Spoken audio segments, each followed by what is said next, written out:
This is the Better Ottawa Municipal Panel. My name is Neil Sarvanamutu. Today is Tuesday, the 29th of April. And we are here the day after the federal election, and we are to talk about the implications of that election on the City of Ottawa. With me, I have John Willing. Welcome, John. Hello, Neil. And we have the return of Joanne Cianello. Welcome back, Joanne. I missed you guys so much. So did we. Well, we did too. So you've been away for about a month. You've been off on holiday? Oh, yeah, just relaxing. So, it's no coincidence that my time away has coincided with the federal election. I decided to help out the Carney campaign. So I was working at Liberal headquarters, doing some research, media monitoring, this and that. I don't want to overstate my role. Very low level cog. But, I just decided, the country was at a big moment. I thought, I left journalism 2 years ago.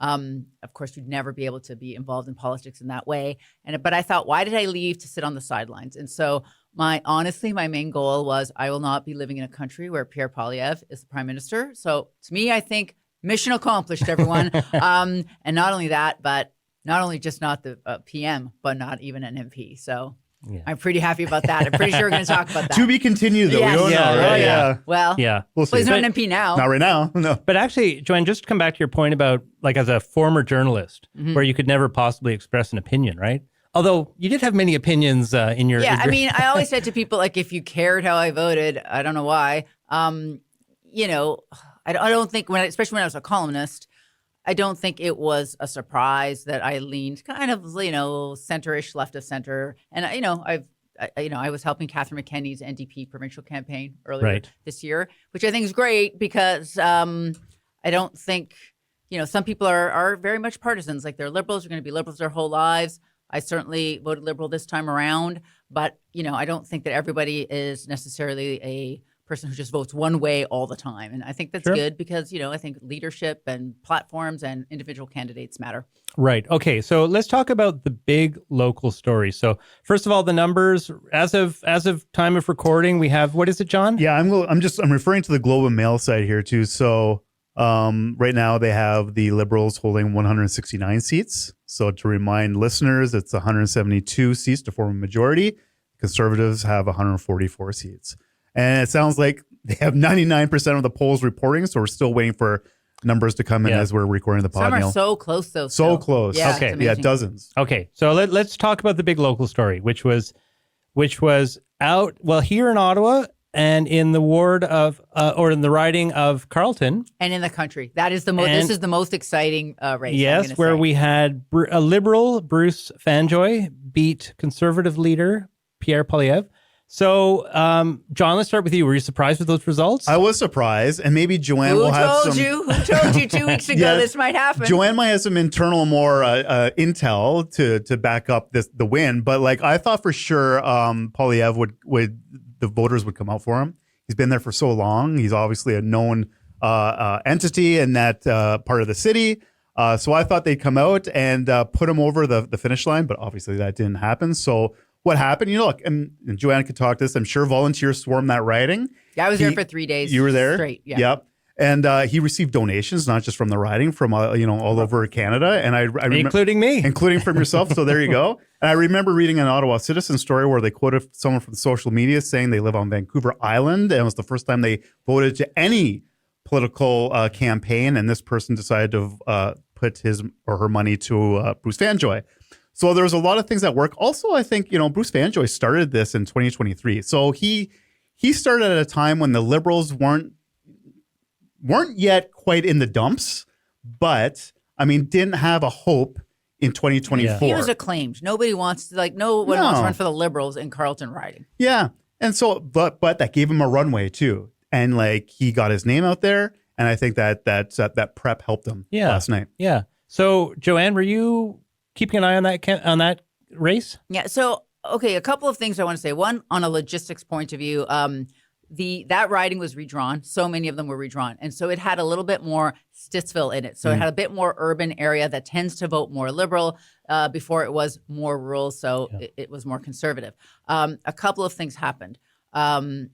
One, I think a little bit like Paul Dewar. I would never, ever, ever put Paul Dewar and Pierre Poilievre in the same bucket ever. But there was a similarity in that I think when Paul Dewar ran in 2015 against Catherine McKenna, it took him a while to realize Catherine McKenna was getting some momentum, as was the Liberal Party. And when he realized, it kind of was too late to put the resources back in it. And I think what I'm understanding Carleton is, like everyone thinks that, Pierre Poilievre, a Conservative vote, is pretty secure in Carleton riding. And it wasn't until a couple of weeks ago that people thought, uh-oh. And I think that was getting too late. Bruce Fanjoy has been going out door knocking since 2023. It is, he's lived there. He is a really amazing person. And I also, not to sound too sappy, but I have to say, he was always meeting people that was, who were saying they didn't really like the behavior of their MP, the way he represented them. And he thought, well, why don't we change that? And so I just want to speak to the power of actually being able to make change. When we say we don't like politics, we don't like the tone of it. You know how you can change that? Get involved. So I can barely keep a dry eye talking about it that way. They sent a lot of campaigns. They are run by people from the party who, are working for ministers during the year. So they got a really great campaign team down there. They've been working hard. It was overrun by volunteers. There were so many people. We knocked on 10,000 doors in the last 3 days. Almost too many volunteers. It's oh, I've never volunteered before in my life. And you're oh, do you know how to use this app? No. Well, okay. Was there a sense of you smell blood, essentially? Well, you smell blood and everyone just swarms the zone. When it started to seem like it was a possibility, and I think I texted you about that, and you're really? I'm yeah, it seems like there is some momentum going on here. Again, with every party, I would like to say in the way we have our national and provincial politics, a candidate cannot probably, I would say, not win a race by themselves. It has to, I think when I've talked to strategists, they say about 5% comes from the actual candidate. The rest has to come from a party and an upsweep in it. But there's just, when people realize that it is possible to unseat Pierre Poilievre, a person who is really not very popular, including there are Conservatives who have said that. It's not just me. Lisa Raitt said people don't like him. There were and people really liked Bruce. We were getting people coming after work from all over the city. Just people who are Liberal supporters. People who came from another province. There was somebody who worked on the campaign from Alberta, came in to help. Wow. It was it was an amazing thing, and he was ahead between 15 and 2,000 votes the entire night. I noticed actually CBC did not call it till the very last minute, because you really don't want to make a mistake on that kind of a riding. But it was an amazing night, and I would say when those numbers went up, people went crazy. My big takeaway from that was you're right that we've seen Bruce Fanjoy out walking the streets for on social media. We've seen this for a couple of years now, and it's really incredible that here's someone that came forward and said, I don't like what I see, and I'm going to do something about it, exactly as you explained, Joanne. And you just sort of watch this momentum build. And then, of course, this massive win got into his sails and took him across the finish line. And I think a few things have to happen. I don't know if just that happened. For sure. The riding redrawing and the Carney wave a bit. Yeah, but it did remind me of a couple of local elections that I've seen in municipal elections. If I think back to when Toby Nussbaum first got into municipal politics, he spent a year beforehand just getting out there, being seen. Same thing happened with Lane Johnson. Spent a year out there just knocking on doors. And I think there's a takeaway here that the voters see people that are working hard. Yeah, I would include Tim Tierney in this as well. I remember Rainer Blois bringing him to meet the press at the time before Tim Tierney was seeking office. And so he's getting the name out there, of course, through community associations too. But to your point, Neil, if you hit the ground running early before an election, I think that really helps. Last word on Bruce Fanjoy. Can we start calling him KINGSLAYER? Well, I was wondering what kind of a reward he's going to get. Yeah. I think they should have just carried him in on a throne. But anyway, I think he'd like to sleep. I mean, I don't know that he got any sleep actually last night because they were still counting ballots at 4:00. Yeah. Okay, let's move on to Ottawa Centre, because that was a race that turned out to be not as close as I suspected it would be. And you'll remember that this was a match off between Liberal Yasser Naqvi, the incumbent, and NDP Joel Harden. Now, what's interesting about it is that these two went up against each other in the 2018 provincial election, where Joel Harden won. Or Kathleen Wynne lost. Well, okay, that's always the problem. You're right. And it's nothing against Joel Harden. He was good representative. This is the problem with party politics. You can't beat a losing leader most of the time.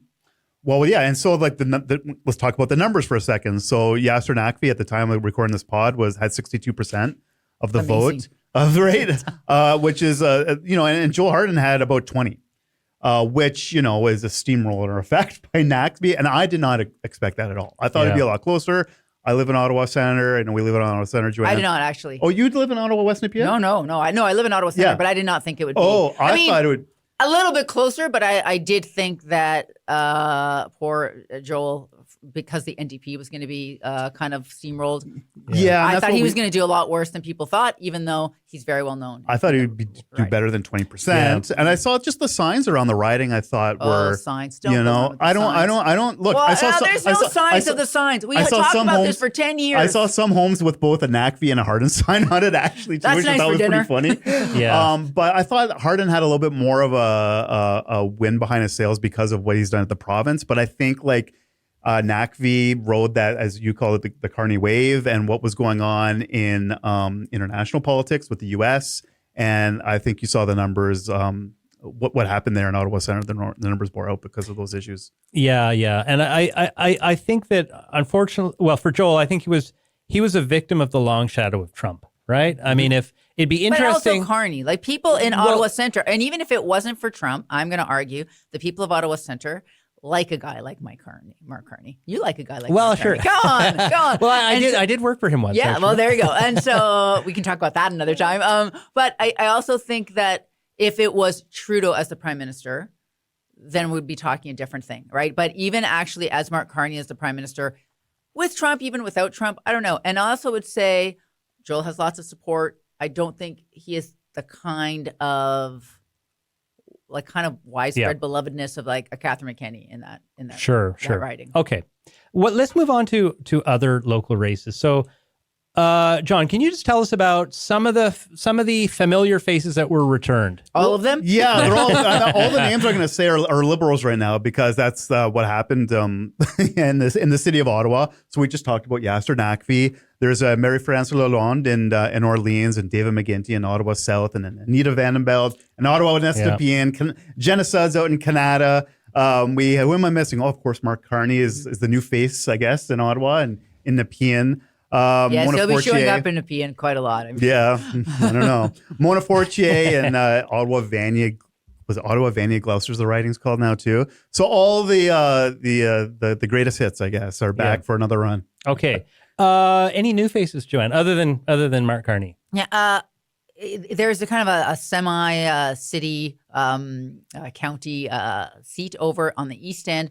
It's I have to look at it because I always forget the name of it. It's Prescott Russell Cumberland. It used to be called Glengarry Prescott Russell. Okay. And so it's actually has part of eastern Ottawa, and it actually has a larger part in it. It has like basically Cumberland, which is why they call it that, and part of the United Counties of Prescott Russell. So it's like municipalities like Hawkesbury and Clarence Rockland. It's kind of a bellwether riding. It goes with whoever is forming government. And so since 2015, it has been Liberal. And the new MP, Giovanna Mingarelli, she... I'm glad that you got to say the name, because I had it here. I'm like, I hope Joanne says this name. I would have to say I share that name. That is actually my name, Giovanna. So she kept the seat for the Liberals. She grew up in Rockland. She's bilingual. She's been in public life before. She worked for Paul Martin, when she was younger, like first out of school. And she's been in political and digital consulting and communications. And so I've actually met her before. She seems great. And I think so that'll be interesting to see it. But it is amazing to look at the map, just a flush of red right across the region. Yeah. It is kind of amazing. In fact, I believe George DeRuse on the provincial is the only conservative elected official we have at the federal and provincial levels in the city, in the whole city. That doesn't include Glengarry or Cumberland Prescott Russell, but yeah. Okay, let's turn to cabinet and cabinet representation. So we know in the past, when we think about what Ottawa area MPs have served in cabinet, we've had Jenna Sudds as the Minister of Families for some time. Quite recently, we had David McGuinty come in as the Minister of Public Safety under both in the late days of the Trudeau government, but also reappointed under Prime Minister Carney. What are our expectations for individuals who might make for potential cabinet roles? John, any thoughts on who we might see in there? Well, it's hard to think of. I think David McGuinty is probably the strongest candidate to return to cabinet. But you look at the names, Mona Fortier has been in cabinet before too. Yasser Naqvi has served in cabinet positions at the provincial level, and he'd probably be on the mind of the Prime Minister in terms of a cabinet spot. But, the Prime Minister is going to have to think about cabinet positions all across the country. So how many MPs can we send to cabinet? Maybe just one. And that one probably, if I had to guess, would be David McGuinty. Yeah, I would say that too. And, Mark Carney has gone with a much, much smaller cabinet than Trudeau did. I don't see that changing. There's going to be people like Gregor Robertson and Evan Solomon, the big stars, probably someone from Alberta, somebody from Saskatchewan. And so I don't see, we'll be lucky to get two back. I do think, though, that Bruce Fanjoy will get... KINGSLAYER. Yes, the KINGSLAYER. That's good. He was called that this morning on the radio. He just looked very uncomfortable with that title. But I think, I don't think he would get a cabinet position, but I could see him being made like a parliamentary secretary, for example. Okay. And of course, let's not forget that also the Prime Minister. The Prime Minister, yeah. So that's not unhelpful. No, when you want something? Yeah. Well, I mean, in terms of cabinet spots, you have the Prime Minister, and let's assume for a second, David McGuinty. I don't think anyone else would be from Ottawa be put on cabinet. Yeah, I think that's right. Actually, it was funny because during the campaign, someone asked if he would, put an MP from Alberta. Aren't you going to get an MP from Alberta on your cabinet? He's like, well, I'm from Alberta. And I'm like, we'll talk about that this doesn't really count. Yeah. I just want to ask about Prime Minister Carney being, do we consider him from Ottawa? Do we think that's going to, and I got to assume that any cabinet minister from Ottawa is it's impossible not to think about the city in some sort of preferential way, not deliberately, but do you think there will be a benefit for Ottawa? First, on the first question, you can get the second part if you don't mind. I do consider him from Ottawa, unless you can only run in a city if you've lived there your whole life, which none of us that excludes all of us here at this table. Actually, I don't know where you're from. That's a lie. I was not born here. Okay, well, there you go. So I'm a Toronto implant myself, but he spent a lot of his time here. Yes. He's Deputy Finance Minister. Yeah. He was the Bank of Canada governor. When he went to be the Bank of England governor, he's kept his house because his family said, no, we're moving back here. Our kids grew up here. This is our home. He's been back here since 2020. I mean, I don't know if you're not from Ottawa from that, with that, who is from Ottawa? Now, is he from Nepean? That is interesting. It's weird. Is he ever going to vote for Nepean? He did not vote for himself yesterday. Yeah. Because he does not live there. So that's kind of weird. And does that matter? I don't know. I have to say Diana Fox Kearney did some yeoman service. She went door to door. She represented him pretty much really in the riding, well. Right? Yeah, I did a sit down with Charlie Senek. I think they're BFFs now. I don't know. But so that'll be an interesting dynamic for the riding. But I actually have to say, I don't think you can't say he's not an Ottawa person. Yeah. And I remember back to when him and Mayor Mark Sutcliffe had breakfast the day after he won the leadership. And I thought that was kind of indicative of what that relationship could be like. That he's interested in the city. Yeah. And I think so is he an Ottawan? I don't know what makes someone an Ottawan. But the fact that he was talking about, he was born in the Northwest Territories and he grew up in Alberta. But I, like Joanne, I've always seen him as kind of like an Ottawa bureaucrat in a way. That's how because that's my frame of reference with specifically the Bank of Canada.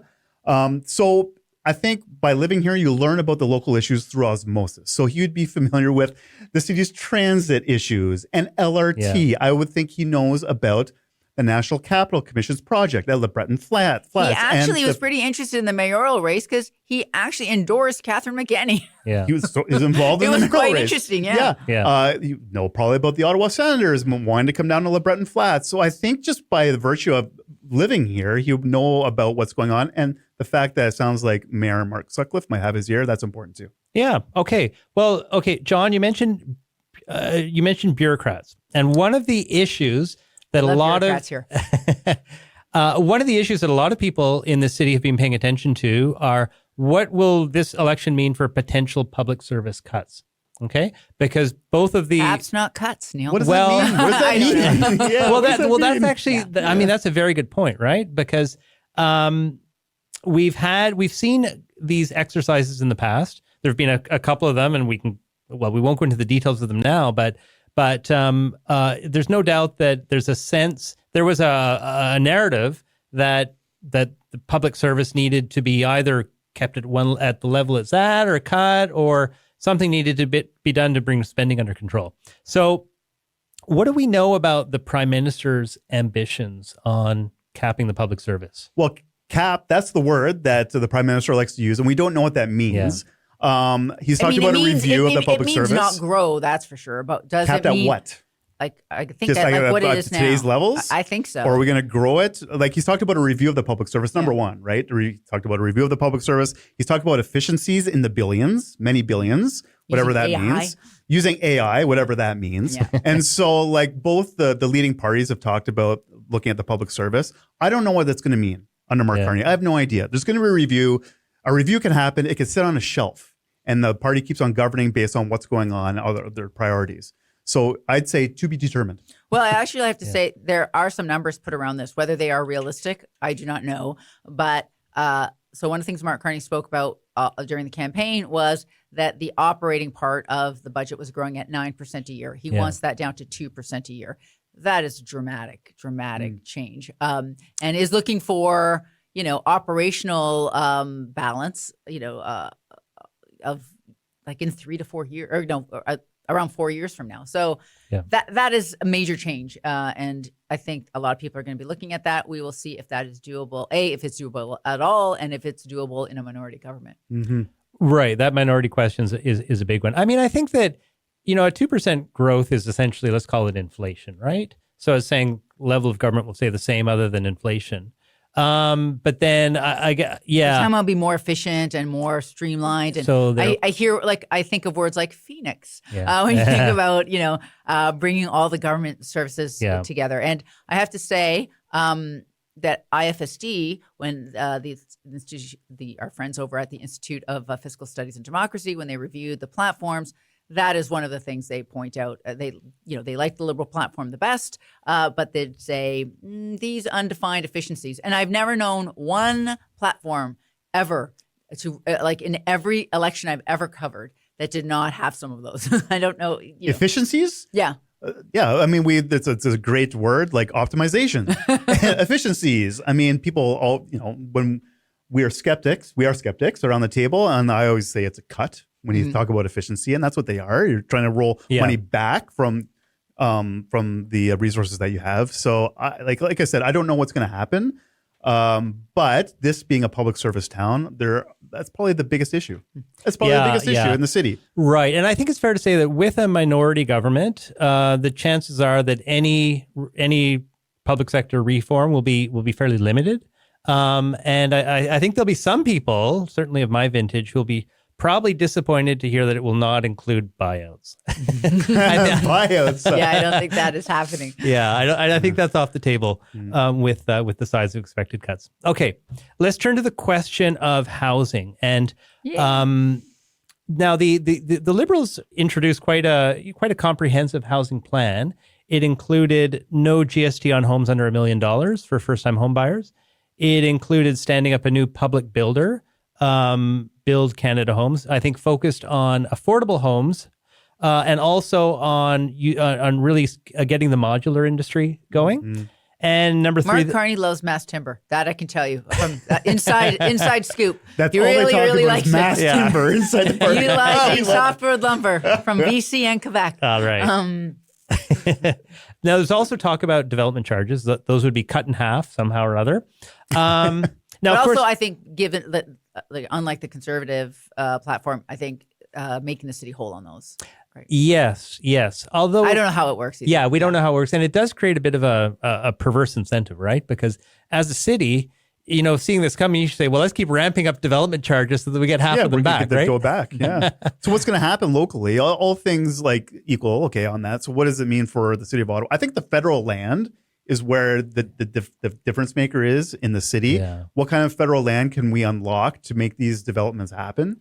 And so I'm curious to see. I don't know if the Prime Minister's plan talked about this in the platform, but what land can we make available? And we have a lot of federal land, obviously, in the city. And what can we make it available for housing projects? Yeah, I mean, they're putting a lot. They're promised a lot of money, $10 billion in low cost financing for homes that support middle and low income Canadians. I don't know what that means exactly. But also there is money for actually deeply affordable housing. And also, I think what we're going to see is a lot of rentals because they're going to increase the and bring back a plan that gives really great financing to developers who will build purpose rental purpose-built rentals. And and that's something we had in the 70s, and there was a lot of buildings, rentals built, and then it stopped, right? Because of course the builders don't make their money back as quickly when they're building rentals, and we've seen that. Claridge built a ton here, and I can see them leaning into this money. And we don't. I feel like we don't really talk about the rental market a lot. It's all about how do we allow people to buy homes. But I think one of the things that hasn't really been discussed in the housing conversation is the rental market. And also how we can actually build rentals that are not just for a single person, right? This is what's really missing. Yeah. How do we incentivize that? Because they're so expensive to build them. You build a 3-bedroom rental apartment, it's going to be $4,500 and nobody wants that. So how do you do that? So we'll see. I mean, it is ambitious and we'll see how that works out. Okay. I want to turn to the relationship between the city and the federal government. And both the mayor of Ottawa and the mayor of Gatineau came out before the election, about a month or so before, with a list of priorities for the two cities. So everything from revitalizing downtowns, fair payment of our Pilts, our good friend Pilts.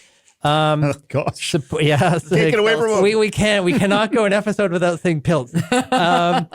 Support for public sector worker transition, public transit funding, affordable housing and homelessness, strengthening regional governance, i.e. asking for a voting seat on the NCC, I think, for both the cities. I don't think anyone cares about that. Yeah, infrastructure. And so those are some of the priorities that the mayor's put forward. Sure.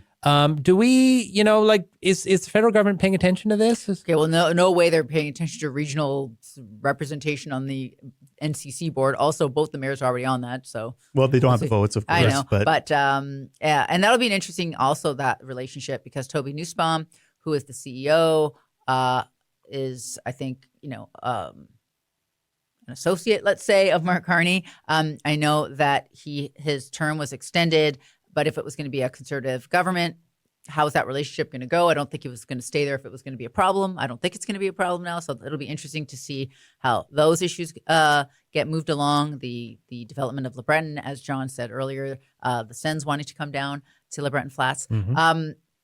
I don't see any new money for transit operations here, right, or even infrastructure. Frankly, they're not. It's not in the platform. I don't. The Trudeau era one where I can't remember. Yeah, the public transit fund. The public transit fund. Mm-hmm. Yeah. It has not been cut. It has been preserved. Yeah. But I don't see any new money for that. The Pilts. I think there is some validity to Mayor Mark Sutcliffe's view that some of the properties. Federal properties are paying ridiculous taxes. And I remember a story by Elise Skura saying, for example, the NCC wants to say that Le Breton Flats is a park. Does it seem like a park to you, like a neighborhood park? So really, should they pay taxes based on as if it were a park, that kind of thing? So I think there's a little bit of maneuvering room there. And again, from the fact they even had this breakfast makes me think that Mark Carney is open to that. What do you think? Well, revitalizing downtown, I mean, that's one of the top issues for the mayors. And I'm wondering what is the federal government going to do to help? I think the conversions, right? I think that's it. Yeah. I think housing is the key. I think funding, if there's federal buildings downtown, one of the issues that's always plagued the city of Ottawa's downtown is not having enough people living down there. Exactly. So you get more people living down there. Hopefully it'll bring money into the core, more businesses, et cetera. So that's one way I think the feds could help. And there the is some downtown money, situation. they specifically say in the platform, to incentivize conversions, right? And so you have like Esplanade Laurier, for example.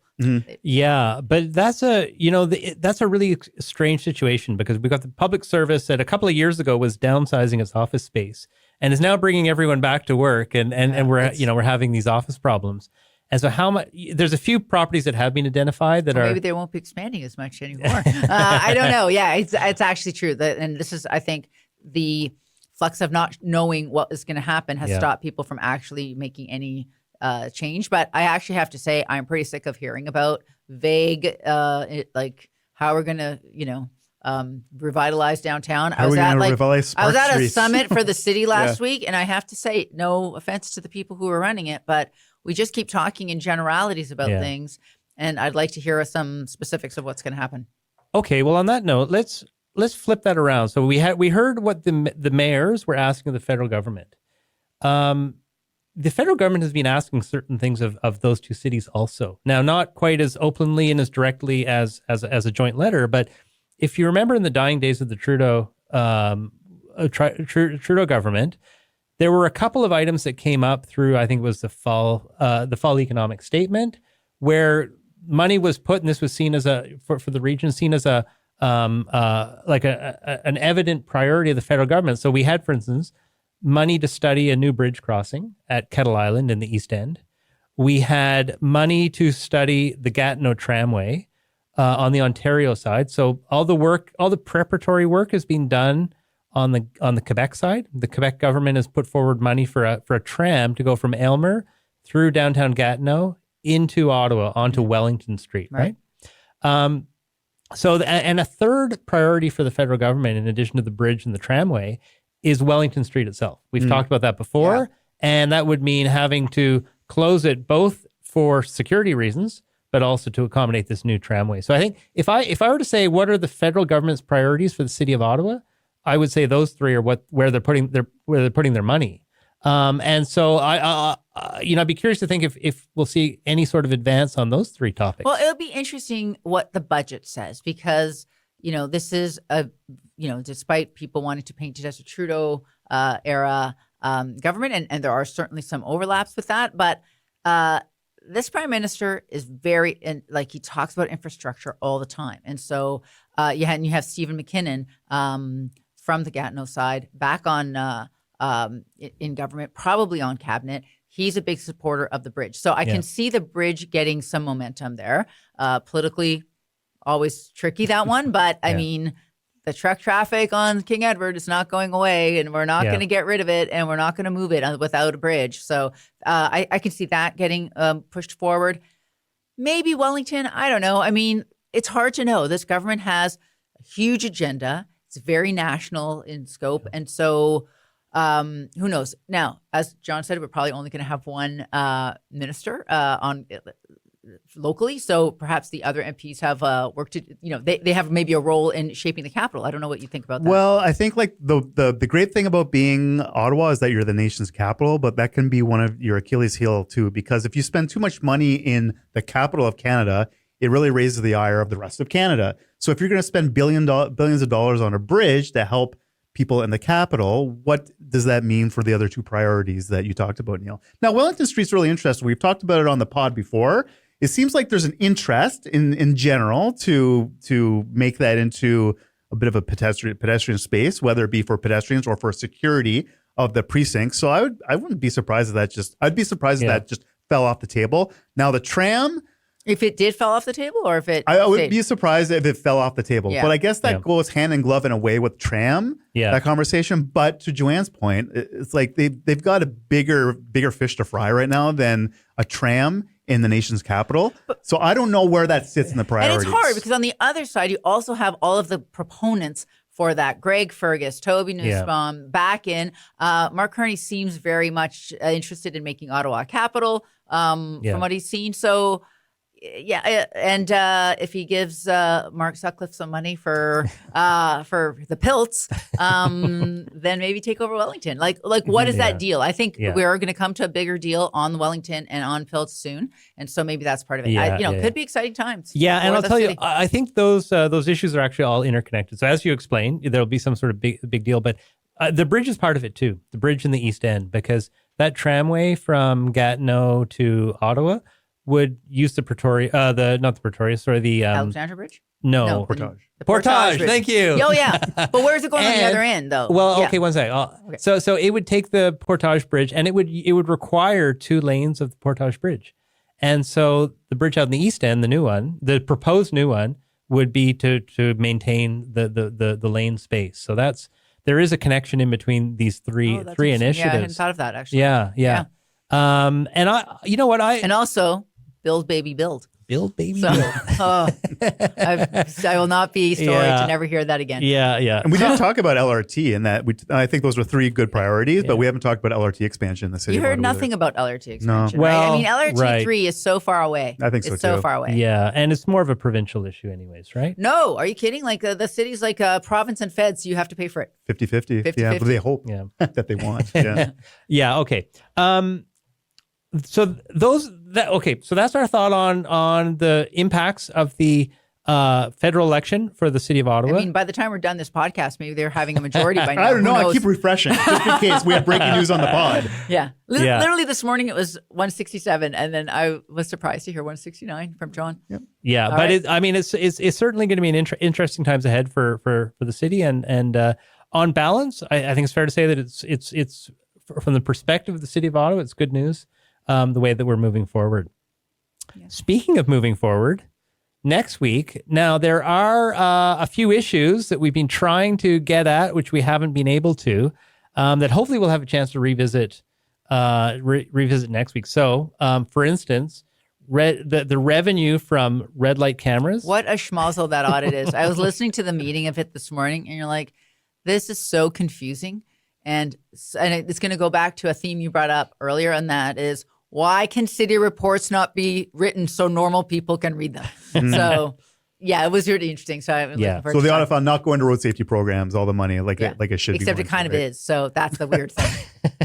To be Well, when we figure by it out, us. we will need a week to figure We will that dig out. into this. And then, John, I mean, the new ways to bus has just started a couple of days ago, and I guess we'll get a better sense of whether that's working. Where some of the and I think that, in all fairness to OC Transport, they have said we're watching it, we're monitoring it, and we'll make adjustments as required.